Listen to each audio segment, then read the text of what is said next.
चलिए इसके बाद देखते हैं इक्विपोटेंशियल सरफेस। ठीक है, इक्विपोटेंशियल सरफेस। चलो देखो होता क्या है, इक्विपोटेंशियल सरफेस में नॉर्मली जैसे कोई सरफेस है, ठीक है, ठीक है, तो नाम से ही समझ जाओ इक्विपोटेंशियल सरफेस, इसको हिंदी में कहते हैं समविभव पृष्ठ। ठीक है, यानी कि कोई भी ऐसी सरफेस जिसके किसी भी पॉइंट पे जो पोटेंशियल होता है, इलेक्ट्रिक पोटेंशियल होता है, वो सेम होता है। बात समझ रहे कि नहीं समझ रहे? जैसे यहाँ पे 2 वोल्ट है तो यहाँ पे भी 2 वोल्ट, यहाँ पे भी 2 वोल्ट, यहाँ पर भी 2 वोल्ट। क्लियर है कि नहीं क्लियर? कोई भी ऐसी सरफेस जहां पर हर पॉइंट पर, यानी कोई भी ऐसी सरफेस जिसके हर एक पॉइंट पर जो इलेक्ट्रिक पोटेंशियल होगा वो सेम होगा, उसको क्या कहा जाएगा? Equipotential surface. मान लेते हैं कि ये कोई इक्विपोटेंशियल सरफेस है। ये क्या है? ये है कोई इक्वी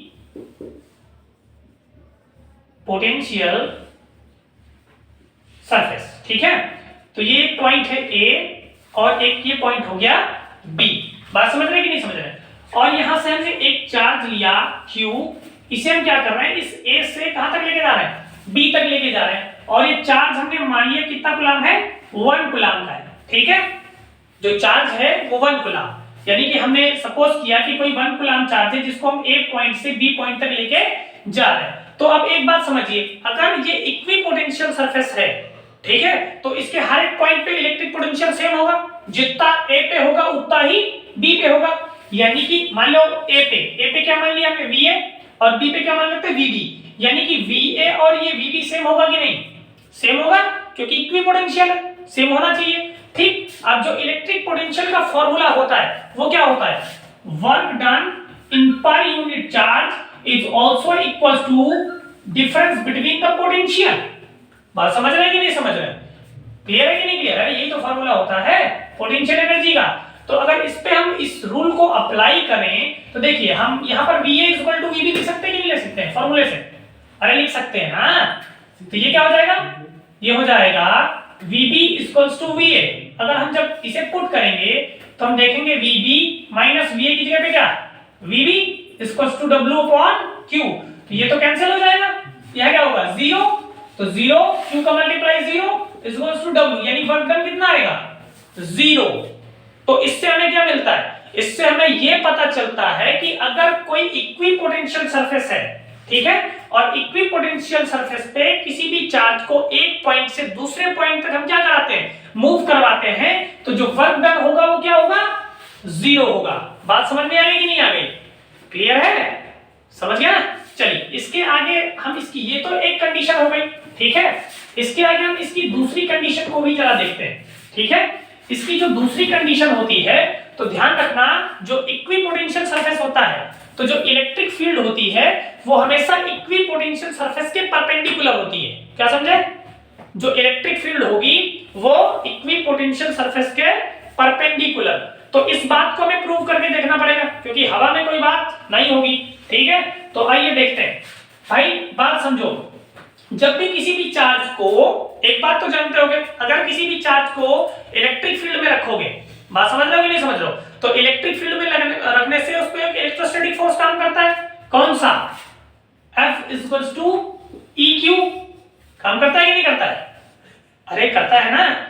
अरे इस फॉर्मूले से इलेक्ट्रिक फील्ड का फॉर्मूला क्या होता है? E equal to F upon Q होता है कि नहीं होता है? इसको क्रॉस मल्टीप्लिकेशन कराओगे तो क्या आएगा? EQ इक्वल्स टू F आएगा। तो F इक्वल्स टू EQ काम करता है।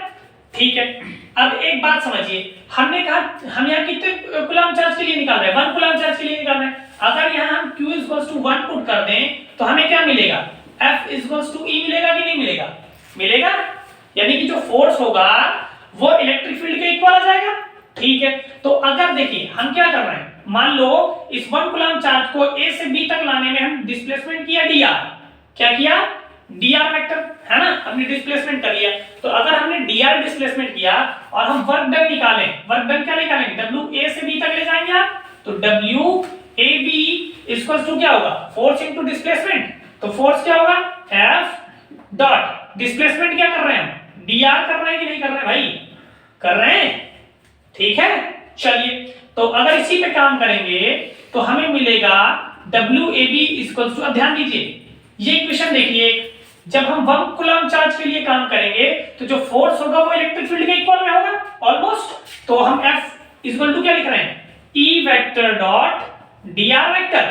ठीक है, अब देखिए, अब ये इन दोनों का डॉट प्रोडक्ट है, तो इसे हटाएंगे तो हमें क्या अप्लाई करना होगा, cos थीटा, यानी कि E dA cos dA नहीं dr लगाना पड़ेगा। ठीक है, dr cos थीटा। क्लियर है। अभी देखिए, अभी हमने कहा कि अगर कोई इक्विपोटेंशियल सरफेस है तो उस पे जो वर्क डन आना चाहिए वो कितना आना चाहिए, 0 आना चाहिए। लेकिन यहां वर्क डन 0 तो भी नहीं आ रहा, तो हमें अपनी कंडीशन को सेटिस्फाई करने के लिए हमें यहां पे क्या करना होगा, इस वर्क डन को 0 फाइंड करना होगा। और 0 फाइंड करने की कंडीशन क्या होगी, जब ये थीटा 0 होगा। बात समझ गए कि नहीं समझ गए भाई, बात को समझिए। इलेक्ट्रिक फील्ड तो 0 हो नहीं सकता क्योंकि यहां ऑलरेडी चार्ज रखा हुआ है, तो जहां पर कोई ना कोई चार्ज है वहां पर इलेक्ट्रिक फील्ड तो कुछ ना कुछ होगा ही। तो E तो 0 नहीं हो सकता, dr जो डिस्प्लेसमेंट है ये भी 0 नहीं हो सकती, क्योंकि कुछ ना कुछ तो हमें मूव करवाना पड़ेगा जिसकी वजह से हमें डिस्प्लेसमेंट मिलेगी। बात समझ रहे कि नहीं समझ रहे। तो नॉर्मली बचता क्या है, सिर्फ cos थीटा बचता है, यानी कि cos थीटा को हमें 0 करना पड़ेगा, तभी ये सारा का सारा 0 आएगा। ठीक है, और थीटा 0 कब होगा भाई, ये जो WAB है ये 0 कब आएगा, ये 0 आने की कंडीशन क्या होगी, 0 आने की कंडीशन सिर्फ और सिर्फ ये होगी जब cos थीटा 0 होगा। और cos थीटा 0 तब होगा जब थीटा इक्वल टू कितना होगा, 90 डिग्री। बात समझ में आई कि नहीं आई, यानी कि थीटा जब 90 होगा तब भाई cos थीटा कितना होगा, 0 होगा, तभी हमारी कंडीशन प्रूव हो जाएगी। तो cos थीटा 0 हो रहा है ना, तो हो रहा है कि नहीं हो रहा है, तो इससे क्या पता चलता है, इससे हमें साफ साफ ये पता चलता है कि जो इलेक्ट्रिक फील्ड होता है ये हमेशा इक्विपोटेंशियल सरफेस के परपेंडिकुलर होता है। बात समझ गए कि नहीं समझ गए, गुड।